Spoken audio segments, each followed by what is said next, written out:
Kia Sorento na D4CB. So check natin. So find out natin ito is yung speed sensor either output.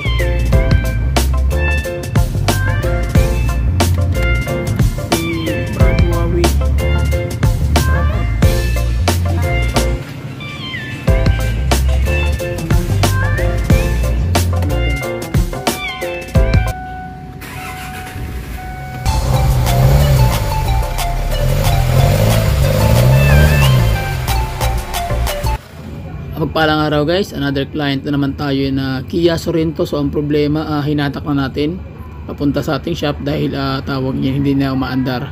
So samahan niyo ako sa basic pointers tutorials kung ano yung may iambag natin na makapagbigay ng kaalaman o konting idea sa mga nagdi-DIY at sa mga baguhang mekaniko. Okay, at sa mga lahat ng unit owner. So Kia Sorento po ito na D4CB engine. Okay, so 4x4 po ito o 4-wheel drive. So kung makikita natin guys, talagang medyo may kalumaan na rin yung unit. So mga 2004-2008 model po ito. So yan, pasilip natin yung likod. Yan, makikita nyo, Kia 4x4. Okay, so ang gawin natin guys, undergo natin yung engine scan. Pero bago lahat, ang ating Mirador, Pere Ramos. Okay, yung ating mga titira guys. So let's start, doon na tayo sa engine scan. Let's go!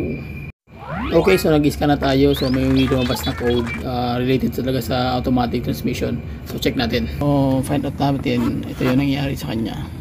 Ayan, may code na lumabas P0721, which is yung speed sensor either output or input. So ang problema din ng isang code is yung kanyang shift solenoid. So a performance stack up. So ibig sabihin walang kuryente to kasi nakalagay dito is ayan, circuit range. Pag circuit range, generally ang problema niyan either wire putol o lost contact. So ganun lang ang mangyayari dyan. So ito, ititirahin natin. Okay, so basic pointers pa rin guys, karagdagang tip advice. So pag ganitong mga issue na sensor or electrical current system circuit, so wag muna kayo bibili agad ng sensor kaya baka ang problema is wiring. So mostly kasi na ginagawa namin ganito, ang karamihan agad yung sensor pinapalitan. So ginagawa natin, nag-voltage reading muna kami, check muna natin yung wiring, kung makakabalay mo, lost contact o short circuit lang o putol yung linya. So bago kami nagkakabili ng sensor, so kailangan muna check mo muna yung linya kung okay. So yun po yung mga kailangan yung gawin bago kayo magpabili o bumili ng pyesa para hindi po kayo mabigatan sa anumang gagawing pagpalit ng parts. Okay, so sige, tara, let's go. Okay, so titirahin na natin yung automatic transmission. Bubuksan na natin yung kanyang takip. So magsisimula na kami ni Brad Beng. So let's go, let's do it. So tanggalin natin yung takip ng transmission guys para makita natin naman loob. So natanggal na natin yung kanyang takip. So makita nyo yung magnet na may maraming dumi. So ito yung naging cause ng problema. So check na natin guys, tara. Okay, so tinanggal na namin yung kanyang mismong takip sa ilalim guys para malinis na rin natin at matanggal yung kanyang automatic transmission na fluid filter, so which is washable po ito. So may nagchat sa akin nakaraan at message, pwede ba siyang ibalik. Yung isa naman tinawanan tayo kasi nga bakit daw nagtanggal naman lang ng fluid filter, hindi naman daw tawag niyan pinalitan ng bago. Sabi ko nga sa video natin is pinaulit-ulit ko po na washable po ito, pwede mo siyang hugasan unless lang na gusto mong palitan ng may-ari. Pero kung washable naman at pwede namang gamitin kahit 10 ulit pang gamitin unless na hindi na ba nasisira o na wawasak yung kanyang filter, yung screen, pwede mo siyang palitan. Pero kung halimbawa nawasak na yun, kailangan mo na magpalit ng pyesa. So lagi ko sinasabi, karamihan po sa mga ginagalaw natin washable po yan. So mismo ako na nare-recommend na para makatipid yung may-ari, kailangan na ng hugasan ng mabuti. So yun po yung nire-recommend natin. Kaya pero nag-advise tayo na magpalit ng pyesa. Pero kung wala namang pyesa available at yung gipit yung may-ari, so ginagawa natin, pinapahugasan na lang natin yan.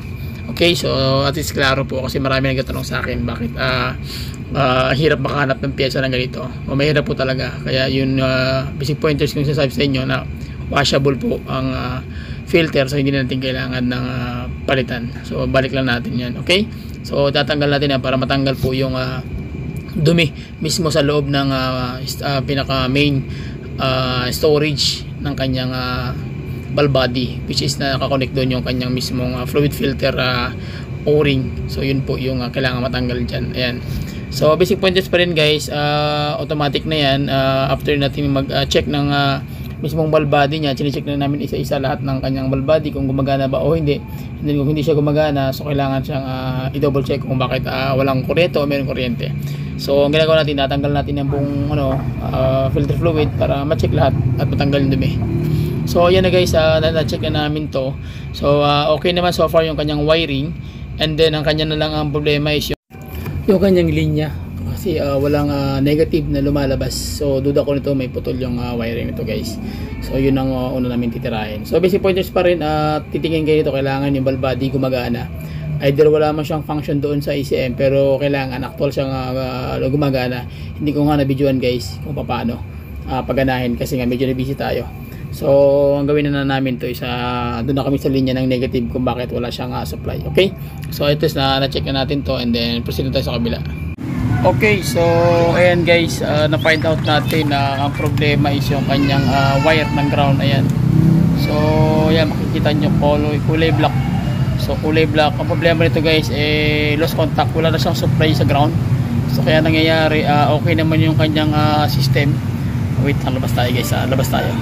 Okay, so ito guys ang problema, yung ground nito connection, ayan so hindi na siya gaano ibig sabihin na nag-lock na yung kuryente, hindi na makapagpatuloy doon sa mismong tawag yan transmission, yung kanyang solenoid. So ang ginawa ko nito, pinutol ko na lang yung mismong socket, nagpalit ako ng mga wiring installation, so inayos ko yung contact. So ito yung problema guys, yung kanyang ground. So nagpalit kami ng ground, bali yung ground niya bagong wire na yun. So ito po yung pinalit natin. So ang gagawin natin is hindi ko nga na-videoan kung paano ko kinabit kasi nga na-busy talaga ako. So kaya yun, at least makuha nyo lang yung basic points tutorials kung ano yung kulangan na mga dapat gawin, panalo na. So yung ground ang wala kasi nga tawag yan lost contact ito. So ginawa ko na lang para hindi ako mahirapan, yung isang buong socket pinutol ko na lang at dinire ko na kasi mismo yung male tsaka female, ito female to so problemado yan. Ayan medyo luma na, kita nyo yung socket nag-algae na, so lost contact, kaya isa to, so naging problema. So ginawa ko, pinutol ko, dinugtong ko na lang isa-isa. So yun po yung ginawa natin. Okay, so balik tayo sa transmission guys. Ikakabit na namin yung takip ng kanyang automatic transmission at saka yung kanyang maglalagay natin ng fluid para diretso na tayo. Tapos check natin kung ano mangyayari, o under ba o hindi yung trabaho natin. So let's go, tara, pasok. Okay, so hindi ko na videoan yung problema guys. Problema is yung ground. So nakabit na natin, okay naman. So ang gawin natin, ibabalik natin lahat. So lagyan na natin ng ATF. So ang gamit ko is yung Petron. So any kind of brand, basta fully synthetic, mas much better. So ang gawin natin guys ay Petron ATF. So ang nilagay natin. So yun na lang ang kulang. Hindi ko man na videoan isa-isa. Mahalaga makuha nyo yung basic pointers, panalo na, masaya na tayo dun. Okay, so ang mahirap kasi is yung voltage reading, medyo mabigat yan guys. Kailangan meron kang backup learn o idea sa electronics and then sa electrical system. So start natin. One click. Okay na guys, panakalo na, palong-palo. So start.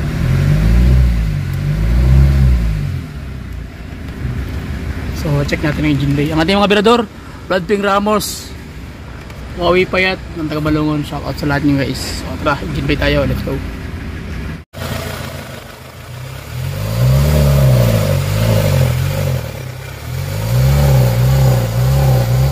Okay, so yun lang guys, maraming salamat. Please subscribe to my YouTube channel. Bye bye and God bless. See you.